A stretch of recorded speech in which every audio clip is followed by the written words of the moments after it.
Todos en esta vida tenemos un propósito, todos. No hay una sola persona de los que estamos aquí que no tengamos un propósito de parte de Dios. Así que mueve un poquito a tu vecino y dile: tú tienes un propósito en esta vida. Tienes un propósito. Porque es que nos vendieron muy bien vendida una frase donde dice que el ser humano nace, ¿qué más dicen por ahí? Crece, se reproduce y muere. ¿De verdad esa es nuestra vida? ¿Así de simplona?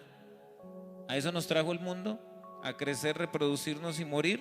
No. Digamos que eso está bien para los animales. Sí, los animales nacen, ¿qué más? Crecen, se reproducen y mueren. Y hasta ahí fue. Pero para nosotros no, Señor, eso no es así. Nosotros sí estamos en esta tierra porque Dios tiene un propósito para nosotros. Para cada uno de nosotros hay un propósito. Y la Biblia está llena de hombres y mujeres que también tuvieron un propósito y desarrollaron un propósito para Dios. Y dentro de todos esos personajes, pues hoy he escogido a uno que se llamó Saúl. ¿Alguien se llama Saúl? Ahí está, hermano Saúl Calderón. Tremendo nombre que tiene usted o yo. Ya le voy a decir qué significa. ¿Hay alguien más que se llama Saúl? Bueno, ¿y alguien se acuerda quién fue Saúl en la Biblia? ¿Quién fue Saúl en la Biblia? El primer rey que tuvo la nación de Israel. El primerito. ¿Y sabe qué significa el nombre Saúl? Saúl significa pedido por Dios. No significa pedido a Dios. Ojo, porque hay una diferencia entre el a y el por. El nombre Samuel sí significa pedido a Dios, porque una mujer llamada Ana no podía tener hijos y le pidió a Dios un hijo. ¿Recuerdan ese pasaje, no? Está en primer libro de Samuel capítulo 1, donde Ana desgarra su corazón y le dice a Dios: Dios, dame un hijo y yo lo dedico a ti. Y entonces Dios le permitió que su primer hijo se llamara Samuel, que significa pedido a Dios. Es el hombre pidiéndole a Dios. Pero en el caso de Saúl, el nombre de Saúl significa pedido por Dios. O sea, como quien dice, el nombre de Saúl significa Dios necesitando a Saúl, Dios llamando a Saúl para un propósito específico en la tierra. De la misma manera, cada uno de nosotros también tenemos pedido por parte de Dios. Es decir, Dios nos está llamando hoy, Dios nos está pidiendo hoy. Dios está diciendo: Carolina, Dios está diciendo Alejandra, Dios está diciendo Felipe, Dios está diciendo Santiago, como te llames, Dios está diciendo: te necesito para algo aquí en la tierra. ¿Cuántos le van a responder a Dios? Aquí estoy, Señor, cuenta conmigo. A ver, ¿cuántos dicen: cuenta conmigo, Señor? Muy bien, lo felicito por eso. Y en primer libro de Samuel capítulo 9 versículo 15 relata cómo fue que Dios escogió a Saúl, lo llamó, lo pidió, pedido por Dios. Dice la Biblia: ahora bien, el Señor le había dicho a Samuel el día anterior: mañana a esta hora te enviaré a un hombre de la tierra de Benjamín, úngelo para que sea el líder de mi pueblo Israel. Él, o sea Saúl, lo librará de los filisteos. Ahí está el propósito: porque desde lo alto he mirado a mi pueblo con misericordia y he oído su clamor. Y el versículo 17 dice: cuando Samuel vio a Saúl, ¿qué le dijo Dios a Samuel? Le dijo: ese es el que yo te dije, ese es el hombre del que te hablé, él gobernará mi pueblo. Ahí está el propósito. ¿Cómo se siente uno al saber que Dios lo está escogiendo? ¿Cómo se siente uno al saber que Dios lo ha pedido? Dios me pidió para hacer un propósito. Yo creo que eso nos debe hacer sentir bien. Porque Saúl, por ejemplo, ¿sabe quién era Saúl antes de ser rey? Un campesino. Y eso nos demuestra que Dios no va a llamar a gente muy adinerada en este mundo. Dios no está interesado en llamar gente de altos niveles sociales para cumplir un propósito. ¿Sabe a quién quiere llamar Dios? A los humildes de corazón. ¿Y cuántos humildes de corazón hay aquí? A ver, digan amén. Seguro, ¿no? Así que si usted dice yo soy humilde de corazón, usted es un candidato para que también usted pase de un estado donde ahorita de pronto las cosas están saliendo regular a un estado donde Dios lo va a poner en un nivel más alto. Así que dile a tu vecino: vecino, Dios tiene un plan superior para ti. Dios tiene un plan superior para ti. Y no solo para ti, Dios tiene un plan superior para nuestros hijos. Porque en la monarquía de Israel, el que era rey, ¿sabe qué pasaba con los hijos? ¿Qué creen que pasaba con los hijos del que era el rey? Cuando el rey se muriera, ¿qué pasaba? O sea, en el momento en que Dios eligió al rey Saúl para ser rey, no solamente lo estaba eligiendo a él, estaba posicionando a toda su descendencia. De ahí para arriba, toda su descendencia iban a ser reyes. ¿Cuántos somos papás acá? Levantemos la mano. Entonces tenga la mano levantada. Y le voy a decir esto con su mano levantada: Dios quiere hacer de sus hijos una descendencia grande aquí en la tierra, una descendencia que tenga poder y autoridad sobre esta tierra. ¿Alguien dice amén a eso? Ese es el propósito de Dios. Ahora, Dios fue elegido para ser el rey, y la pregunta que yo les quiero hacer es: ¿Saúl cumplió todo el propósito que Dios le mandó? ¿Sí o no? No. ¿Y dónde vemos eso en la palabra? Lo vemos en segundo libro de Samuel 1:1. Dice la Biblia: después de la muerte de Saúl. ¿De la muerte de quién? O sea que aquí vamos a ver que Saúl murió antes de tiempo. Antes de que se cumpliera el propósito, Saúl se murió. ¿Por qué?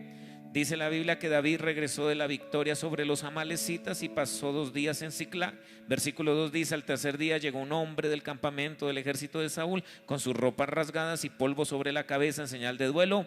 El hombre cayó al suelo y se postró delante de David con profundo respeto. ¿De dónde vienes?, le preguntó David. Me escapé del campamento israelita, le respondió el hombre. ¿Qué sucedió?, preguntó David. Cuéntame lo que pasó en la batalla. Todo nuestro ejército huyó de la batalla, le contó. Murieron muchos hombres. ¿Quiénes murieron? Ahí dice la Biblia. ¿Quiénes murieron? Saúl. ¿Y quién más? Y Jonatán. También están muertos. ¿Cómo sabes que Saúl y Jonatán están muertos?, le insistió David al joven. El hombre respondió: sucedió que yo estaba en el monte Gilboa y allí estaba Saúl apoyado en su lanza. Recordemos que Saúl, que estaba perdiendo la batalla, para no caer en manos de los filisteos, decidió quitarse la vida. Pregunta: ¿el propósito de Dios para con Saúl era que se quitara la vida? ¿Sí o no? No. Pero Saúl dijo: yo no voy a quedar en manos de los filisteos para que sea burla de ellos, yo prefiero matarme, y se echó sobre la espada. Pero Saúl estaba todavía agonizante cuando llegó este hombre. ¿En qué versículo iba? 7. Cuando se dio vuelta y me vio, me gritó que me acercara a él. ¿Qué quiere que haga?, le pregunté. Y él me contestó: ¿quién eres? Y le respondí: soy un amalecita. Por favor, recuerde esa palabra: amalecita, gentilicio de la nación de Amalek. Entonces me suplicó. ¿Quién le suplicó a quién? Saúl le suplicó a la amalecita. ¿Y qué le dijo? Ven aquí y sácame de mi sufrimiento, porque el dolor es terrible y que quiero morir. De modo que, ¿qué hizo la amalecita? Lo maté. Eso es lo que dice la Biblia. De modo que lo maté. Estamos en el versículo 10. De modo que lo maté, dijo la amalecita a David, porque me di cuenta que no iba a morir. Hermanos, Saúl tenía un propósito muy grande. Sus hijos iban a ser herederos de ese trono, pero él perdió la batalla contra los filisteos y, apoyado sobre su espada, sobre su lanza, y la lanza como que no quería entrar ahí, como que Saúl estaba haciendo fuerza a ver si moría, y nada que moría. E iba pasando un ¿qué? ¿Qué les dije que iba pasando? Y se quedó mirando y dijo: ¿y este qué? ¿Y este es como el rey? Es el rey. Y el rey le dijo: ¿tú quién eres? Yo le dije: soy una amalecita. Y el rey le dijo: mátame, mátame. y ni corto ni perezoso la malecita, le acabó de enterrar la espada. ¿Era el plan de Dios que Saúl muriera en medio de la batalla? No, no ese era el plan. Volviendo al cuadro de teatro que vimos hace unos minutos, ¿era el plan de Dios que ese payasito quedara atrapado, sentado en la silla del pecado? ¿Ese es el propósito de Dios? No. Hablando de algunas problemáticas que puede haber entre ustedes, ¿es propósito de Dios que ese matrimonio se vaya a destruir, se divorcie, se separe? ¿Para eso se casaron? ¿Era el propósito de Dios el divorcio? No. Como los que pasaron ahorita aquí adelante, hay un propósito de Dios. Dios nos trajo a este mundo para que viviéramos enfermos de un cáncer. No. ¿Es propósito de Dios que haya un hijo metido en las drogas de alguien aquí? Tampoco, no. Entonces, ¿por qué murió Saúl si no era el propósito de Dios? Y dice la Biblia en primer libro de Samuel 31:1: ahora bien, los filisteos atacaron a Israel. Estamos hablando de la guerra donde estaba Saúl. Era una guerra contra los filisteos. Y los hombres de Israel huyeron ante ellos. Mataron a muchos en las laderas del monte Gilboa. Los filisteos cercaron a Saúl. ¿Y a quién más cercaron? A sus hijos. Mire que aquí este pasaje nos habla que no fue solo Jonatán el que mataron. Aquí este pasaje dice que mataron 3 de sus hijos. ¿Era el propósito de Dios que Jonatán, Abinadab y Malquisúa murieran en la guerra? No. Entonces, ¿qué fue lo que pasó, hermanos? ¿Qué fue lo que pasó? La respuesta está en este texto que les voy a leer. Primer libro de Samuel 15, versículo 1. Está Samuel hablando con Saúl. Y dice: cierto día Samuel le dijo a Saúl: fue el Señor quien me dijo que te ungiera como rey de su pueblo Israel. Ahora escucha, Saúl, este mensaje del Señor. Versículo 2. Esto es lo que el Señor de los ejércitos celestiales ha declarado. Y ahí abre comillas. Significa que aquí está hablando ahora Dios. ¿Y qué es lo que va a hablar a Dios aquí en este momento? Unas instrucciones para Saúl. Escuche las instrucciones. Las instrucciones son las siguientes: he decidido ajustar cuentas con la nación de Amalek. ¿Recuerdan este nombre? Sí. He decidido ajustar cuentas con Amalek por oponerse a Israel cuando salió de Egipto. Ve ahora, esta es la orden que Dios le da a Saúl. Ve ahora y destruye por completo a toda la nación amalecita. Hombres, mujeres, niños recién nacidos, ganado, ovejas, cabras, camello, burro, loro, pájaro, gato, perro, todo el mundo. ¿Es clara la instrucción para Saúl? ¿Cuál es la instrucción para Saúl? Acabe con Amalek. ¿Con cuántos? ¿Con cuántos? Y esta es una instrucción difícil de entender. Si existiera en esa época la Corte Interamericana de Derechos Humanos, hubieran metido a la cárcel a Samuel, y que era el mensajero de Dios. Venga, ¿cómo así que usted está diciendo que maten a todos? Hasta los bebés están llevando el bulto aquí. ¿Cómo entender una decisión de Dios tan radical si conocemos por la palabra que Dios es amor? Pero aquí lo encontramos bien fuertecito a Dios, ¿no? Porque Dios está diciendo: vaya Saúl y mate a todo lo que huela a Amalek, mátelo. ¿Por qué creen ustedes que Dios tiene que tomar una decisión tan fuerte? ¿Por qué? Porque para poder entender esta decisión de Dios, tendríamos entonces que entender quiénes fueron los amalecitas. Y quiero decirles, para no ahondar, que los amalecitas no eran cualquier pera en dulce. Los amalecitas siempre se caracterizaron por ser enemigos del pueblo de Dios. Muchos años atrás, cuando Israel salió de la esclavitud de Egipto, recuerdan que salieron las 10 plagas y todo eso, y por fin pudieron salir. La Biblia dice que los amalecitas se le aparecieron en el desierto a los israelitas para tener guerra. ¿Y cuál era la especialidad de los amalecitas: atacar por la retaguardia. ¿Y quiénes iban en la retaguardia? Los niños, las mujeres y los ancianos. Así que Amalek llegó por detrás a acabar con los israelitas. Solo que en esa oportunidad se levantó un guerrero. ¿Se acuerdan el nombre de ese guerrero que se levantó? Que fue el primero que peleó contra Amalek. ¿Quién me puede decir el nombre de ese guerrero que se levantó? Dígalo fuerte allá. Josué. Y mientras Josué estaba ahí dándole espada a los de Amalek, Moisés subió al monte con Aarón y Hur. Y cada vez que Moisés levantaba las manos, ¿quién prevalecía? Josué, o sea, los israelitas. Y cuando se le cansaban las manos al viejito y las bajaba, ¿quién prevalecía? Amalek.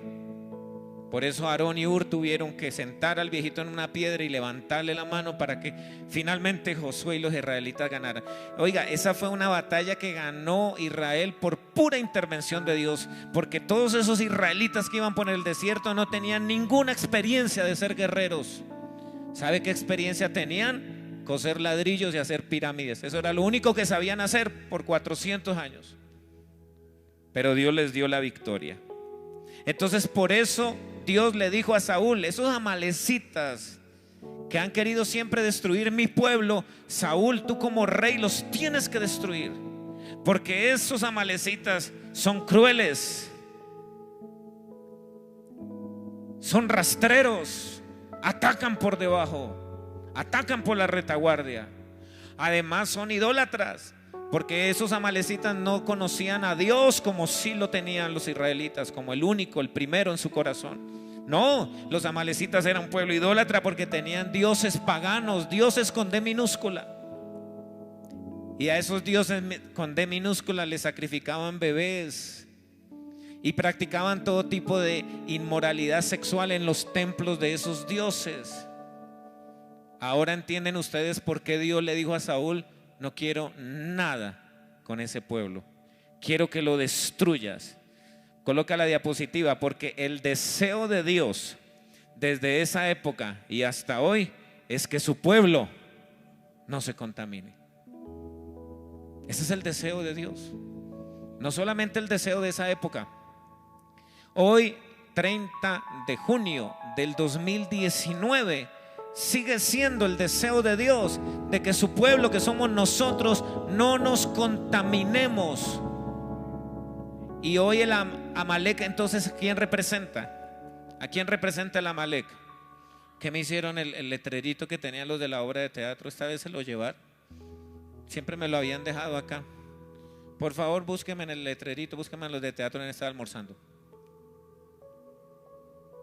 ¿Qué es lo que representa Amalek para nosotros hoy? El pecado. Porque ¿qué es lo que contamina al hombre? El pecado.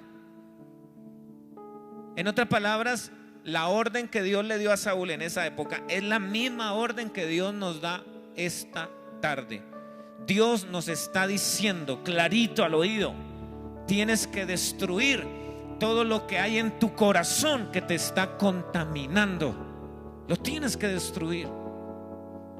Fue la orden que Dios le dio a Saúl y es la orden que Dios nos está dando a nosotros. Esto es lo que hay que destruir, hermanos. Esto es lo que hay que destruir. Este es el Amalek de hoy. Esta es la contaminación. Aquí están los vicios, aquí está el alcohol, aquí está la droga, aquí está el cigarrillo, aquí está la pornografía, aquí está la masturbación, aquí está el adulterio, aquí está la fornicación, aquí está el homosexualismo, aquí está el lesbianismo, aquí está el robo, aquí está el chisme, aquí están las mentiras, aquí está el orgullo, aquí está la hipocresía y tantas cosas que Dios quiere que hoy, ¿qué hagamos con ellas? Las destruyamos. Dios le dijo a Saúl que tenía que destruir ¿a cuántos amalecitas? ¿A cuántos? ¿Y cuánto de nuestro corazón tenemos hoy que destruir? ¿Algo de pecado? ¿Algo? ¿Algunas cosas? ¿Qué es lo que pide Dios hoy? Todo.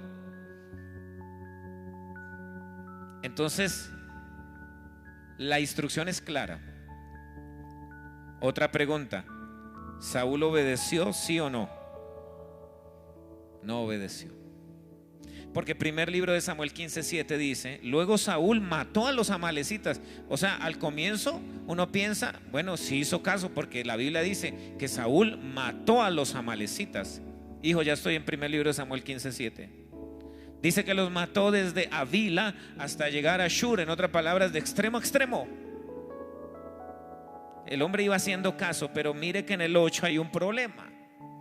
En el 8 dice: capturó a Agag, el rey amalecita, pero destruyó por completo a todos los demás. Versículo 9 dice: Saúl y sus hombres le perdonaron la vida a Agag. ¿A quién le perdonó la vida a Saúl? Nada más y nada menos que al rey de ese pueblo. Casi nadie, ¿no? Casi nadie. Al rey, al más, al duro, al capo, al jefe. ¿Dios le dijo a Saúl que le perdonara la vida al rey de los amalecitas? No, Dios le dijo todos, y todos es todos, que incluye al rey. Y mire lo que dice el versículo 9 en la parte B. Dice que se quedaron, además de que perdonaron la vida del rey, se quedaron con lo mejor de las ovejas, de las cabras, del ganado, de los becerros, de los corderos. Mire, se quedaron con todo eso. ¿Dios les dijo que se quedaran con eso? No. De hecho, se quedaron con todo lo que les atrajo. Y es que hay una realidad, hermano, y es que esto atrae. Esto atrae. La cervecita viendo la Copa América atrae. La bichita de marihuana, oh pastor, qué chimba, me siento en la nube, estoy en la gloria. Otro. ¿Por qué? ¿Por qué la gente cae en esto? ¿Por qué caen en esto? Porque es atractivo.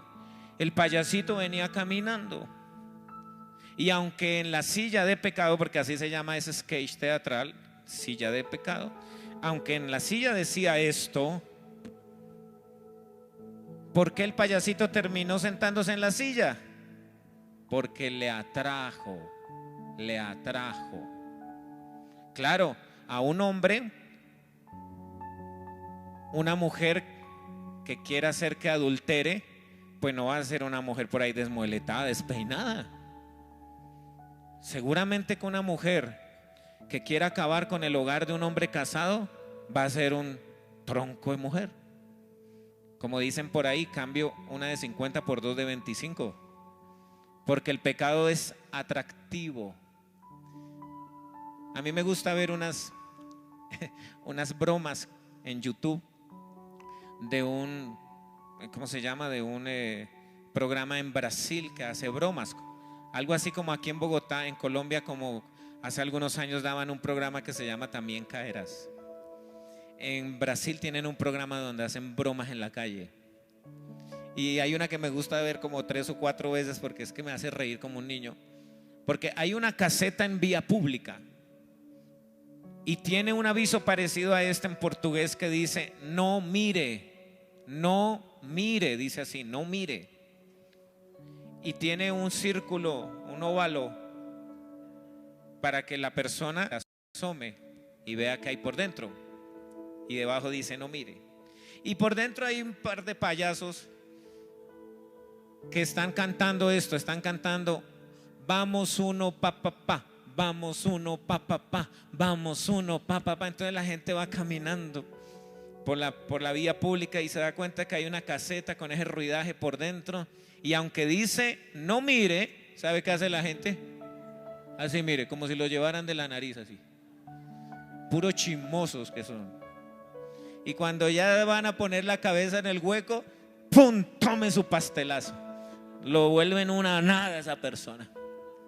Y esa persona, hay unos que reaccionan diferente, pero agarran y cogen a patadas esa caseta.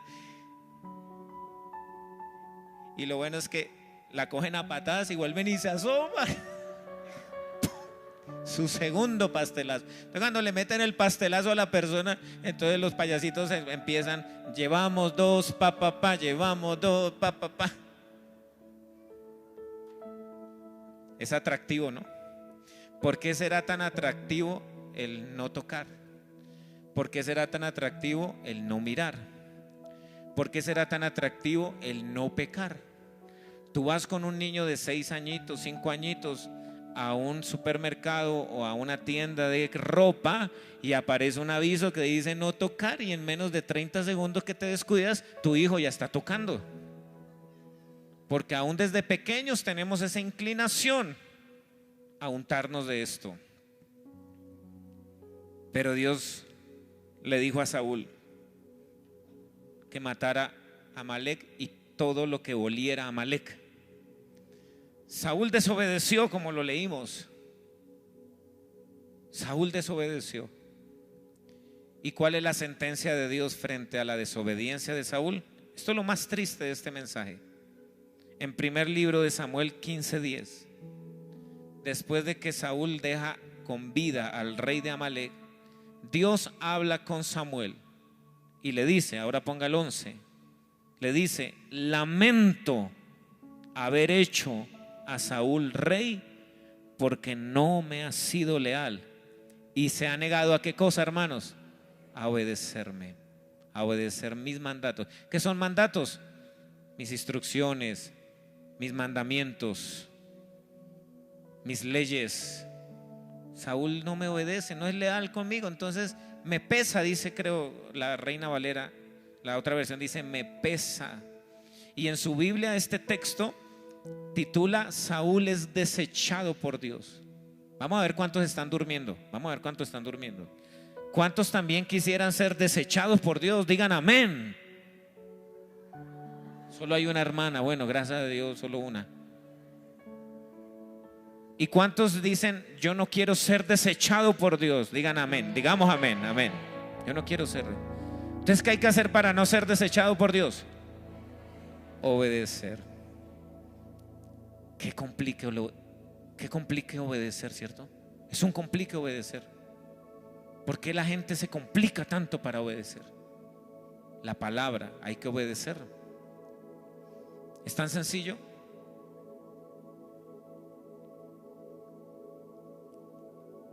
¿Recuerdan que empecé la predicación diciendo que todos teníamos un propósito de parte de Dios en esta tierra? Pues coloque esta frase, por favor. La desobediencia del hombre hace que ese propósito, hace que ese plan cambie. Y por eso algunos están varados. Por eso algunos no le tienen ahora gusto a la vida. Por eso algunos no saben ni para dónde van. Por eso algunos han pasado los años y no han hecho nada en esta vida. Han pasado los años y de pronto ya te queda poquitos años en esta tierra y echas una mirada para atrás y te has dado cuenta que no has hecho nada. ¿Sabes por qué? Porque desobedeciste toda tu vida y porque te fuiste por un camino contrario al que Dios te había trazado en un comienzo. Y hoy Dios quiere que nosotros destruyamos, como le pidió a Saúl, todo lo que es pecado en nuestro corazón. ¿Cuántos están dispuestos a hacerlo? Que diga: yo hoy quiero sacar de mi corazón lo que no le agrada a Dios. Porque si no hacemos eso, hermanos, si no sacamos esas prácticas pecaminosas, coloque esta otra frase: el pecado que tú no destruyes termina por destruirte a ti. Porque ¿quién fue el que mató a Saúl? ¿Quién mató a Saúl? Lo leímos, ¿no? ¿Un qué? Amalecita. Mire, por este lado Dios le dice: Saúl, mate a todos los amalecitas. Saúl, no, desobedezco, no. Entonces el amalecita fue el que lo termina matando a él. Si tú no matas, si tú no destruyes el pecado te destruirá a ti. Y se parecerá mucho a una familia que yo visité en esta semana, en una funeraria, porque su hijo de 25 años lo mataron, lo apuñalearon. Y es muy difícil ir a una funeraria a orar cuando el muerto ha muerto de esa manera. Porque tú ¿de qué predicas en una funeraria? ¿De qué vas a predicar? Es complicado. Diferente cuando va uno porque se murió alguien viejito. Ya uno dice: bueno, se murió por viejito, ya estaba, ya tenía orden de captura como de 3 cementerios, ya era necesario. Pero un muchacho de 25 años que dejó esposa e hijos, lo apuñalearon. Y yo fui a la funeraria y la hermana me dijo: pastor, cuando él era niño, él estuvo en una coral que usted armó allá en Tejaruno, y él cantó en la coral, y él de niño amaba mucho a Dios. Y yo le dije: ¿y entonces qué pasó? Cayó en las drogas a los 13 años, pastor. Y yo le dije como mamá: sálgase de eso, muchacho, sálgase de eso, deje eso, deje eso, no sea que eso termine matándolo a usted. ¿Y sabe por qué lo apuñalearon? Porque le debía plata a unos jíbaros del barrio, y los jíbaros lo agarraron y lo ajusticiaron. Murió siendo un drogadicto. Entonces se cumplió esta frase: el pecado que tú no destruyes termina por destruirte. Y dejé para último, de manera intencional, decirles cómo se titula la predicación de esta tarde.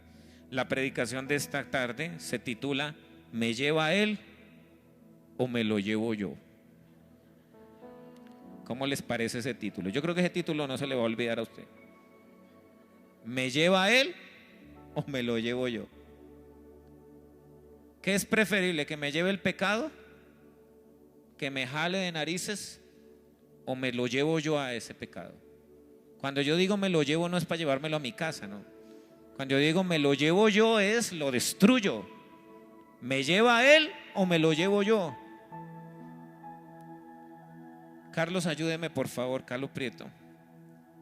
Y es que, hermanos, no solamente el pecado va a venir por ti. ¿Sabe por quién va a venir también el pecado? O sea, después de ti, ¿quién sigue en la lista? Los hijos, la descendencia. El pecado es así. No solo te va a destruir a ti, viene por tus hijos, viene por tu descendencia. Yo ayer estaba practicando la canción que toqué ahorita al comienzo de la alabanza. ¿Se acuerdan de la canción? Que estábamos cantando: clama, clama, clama a mí que yo responderé. Na, na, na, na, na, na. ¿Se acuerdan de esa canción, no? Pues anoche a las 9 de la noche estaba ahí con la guitarra de él y el acorde y el tutorial de YouTube y todo, aprendiendo, ¿no? Y en esas llegó mi hijo y se me sentó al lado. Me dijo: papá, ¿qué canción es esa? Entonces le expliqué. Me dijo: ay, está chévere, ¿me la enseñas? Entonces yo dije: ay, pero es que ya van a ser las 10. Le dije: pero bueno, chino, traiga la guitarra. Entonces, bueno, hay que poner el capo astro aquí en el tercer, en el capo, sí, capo astro, bueno, el transportador. Hay que ponerlo en el tercer traste y haces un mi menor y pone los deditos, y con mucha paciencia se la aprendió. Y entonces fue y se metió y sacó una organeta y me dijo: ¿me la enseñas en piano también, papá? Yo, este chino, a las 10 de la noche enseñándole esto en piano. Entonces, con paciencia se la enseñé. Y cuando ya se aprendió en piano, prendió el computador, que tenemos un programa de edición de música, y me dijo: papá, yo quiero hacer la pista, ¿me ayudas a hacer la pista? Y yo: ahí estoy. Pero ahí Dios me habló y me dijo: ¿sabes? Ya terminaste de preparar el mensaje, y lo que está pasando con tu hijo en este momento no es otra cosa más sino la conclusión que le vas a dar a tu mensaje. Porque si no es porque yo hace 20 años le digo a Dios: Señor, saca de mí este pecado con el que yo vengo, porque el pecado con el que yo venía era una vida de borrachera y de trago. Si no fuera porque yo le entregué eso a Dios en ese tiempo y decidí destruir a ese Amalek, ¿sabe yo qué le estaría enseñando más bien a mi hijo ayer?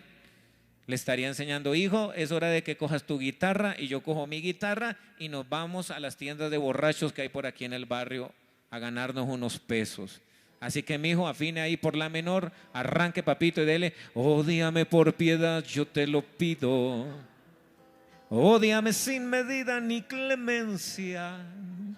Odio quiero más que indiferencia. Y esta parte me gustaba en la guitarra: porque el rencor hiere menos que el olvido. Imagínate yo enseñándole eso a mi hijo. Esa es la herencia que yo le voy a dejar a mi hijo. O le hubiera dicho, coja la guitarra, papito, y hágale. Volaron los pavos reales junto a la sierra mojada, mataron a Lucio Vázquez. Imagínense. ¿Eso es lo que yo quiero para mi hijo? No. Entonces tú, papá, que fumas, cada vez que tú fumas, le estás diciendo a tu hijo, fuma. Y llegará un momento en que el pecado va a alcanzarte a ti y va a alcanzar a tu hijo y los vas a destruir. En un campamento de niños atendimos a un niño con problemas de masturbación. ¿Sabe cuántos años tenía? 6. Era evidente, la maestra se dio cuenta. Así que atendimos a los papás aquí en Bogotá, por supuesto.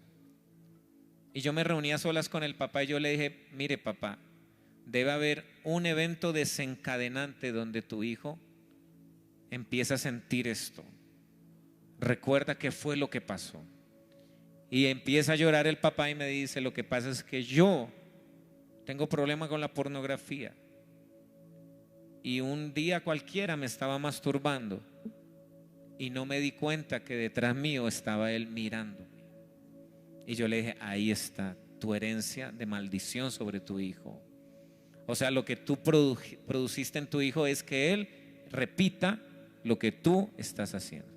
Entonces yo por eso ayer, casi a las 11 de la noche terminamos la clase, pero me acosté con satisfacción de no estar heredándole a mi hijo una vida de pecado, sino inculcándole a que ame a Dios a través de la alabanza. Y llegará el momento en que nos podamos sentar juntos también. Y en vez de enseñarles esas canciones de Olimpo Cárdenas, de Julio Jaramillo y todo eso que acompañaron mi infancia, la infancia de él es diferente. La infancia de él tiene que ser aprendiéndose canciones como mi corazón entona la canción, cuán grande sé, cuán grande sé, mi corazón entona la canción, cuán grande sé, cuán grande sé. Yo hoy decido obedecer lo que Dios me ha dicho que haga. Primeramente por amor a Dios. Diga, primero por amor a Dios. Pero segundo, he decidido obedecer por amor a mi familia. Porque lo que nosotros hicimos mal en mi casa paterna, ahora mis hijos lo van a hacer bien. Porque los errores que yo cometí de adolescente, mis hijos no lo van a cometer. Estoy trabajando por eso. Estoy orando por eso. Porque cuando yo esté viejito, quiero que mis hijos se me acerquen ya grandes y me digan, papá, gracias por inculcarnos esto, por enseñarnos esto. Pero sobre toda enseñanza que tú le puedas dejar a un hijo o a un nieto, la mayor enseñanza que tú le puedes dejar a tu descendencia, ¿cuál es? ¿Cuál es? ¿Cuál es la mayor herencia que él puede recibir? Papá, te doy gracias porque me enseñaste a amar a Dios por encima de todas las cosas. Como a la 1 de la mañana se despierta otra vez el niño. Es que no puedo dormir. Yo le dije, bueno papá, tengo un método que es infalible para que nos coja el sueño. No es contar ovejas, ni ver la muñeca Anabel, ni tampoco es jugar Geometry Dash. El método infalible para que nos coja el sueño, pongan 2 cojines acá, pongamos 2 cojines acá en el piso y vamos a orar. Y él estaba ahí, arrodilladito, y yo con la mano aquí. Oramos por todo, porque yo dije, entre más ore, más se duerme. Entonces oramos por todo, oramos por los cultos, oramos por la familia, uno por uno, oramos a la 1 de la mañana, ore y ore y ore, hasta que lo moví un poquito y ya estaba. Entonces lo alcé. Y yo sé que cuando yo sea cuchito y él ya tenga una familia, estos recuerdos y estas enseñanzas no se le quitarán del corazón, no se le quitarán. Entonces, papá que estás acá, abuelo que estás acá, aprovecha el tiempo, aprovecha que estás vivo, haz un pare, entiende que hay cosas que tienes que corregir en tu corazón, entiéndelo, no eres perfecto. Haz esas correcciones a tiempo y no le dejes la herencia que Saúl le dejó a sus hijos. ¿Cuál fue la herencia que Saúl le dejó a sus hijos? La muerte. ¿Quién era el llamado a ser el sucesor de Saúl? Su hijo mayor. ¿Cómo se llamó su hijo mayor? Jonathan. Cuando Saúl se muriera, ¿quién se tenía que sentar en el trono? Jonathan, por línea, por linaje, línea hereditaria, ¿sí? Pero ¿se sentó Jonathan en el trono? No, lo mataron. Hoy yo puedo decir, según estos textos que leímos, que la culpa de que mataran a Jonathan y a los otros 2 hermanos la tuvo su papá por desobediente. Aquellas personas que dicen, pastor, yo sí creo, el mensaje me ha hablado al corazón y yo sí creo que necesito sacar de mi corazón cosas que no le agradan a Dios. Esas personas pónganse de pie. Usted dice, yo necesito que haya un cambio.